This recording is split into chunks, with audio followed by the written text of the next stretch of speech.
Deyirsən şeyxim, nəsə narahatsan. Gözümün nuru.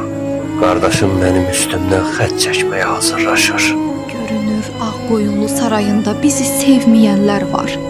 Və onlar Sultan Yaquba təsir etməyi bacarırlar. Ya da bəlkə Sultan qardaşım qorxur Aləmşah bəyin taxtından qorxur. Bu əsər 15-ci əsrdə Azərbaycanın cənubunda hökm sürən Səfəvi təriqətinin rəhbəri Şeyx Heydər və Şirvanşahlar hökmdarı Fərrux Yasar, eləcə də onun təsiri ilə Ağqoyunlu hökmdarı Sultan Yaqub arasındakı mürəkkəb siyasi və dini qarşıdurmanı dramatik bir dillə təsvir edən bədii əsərdir.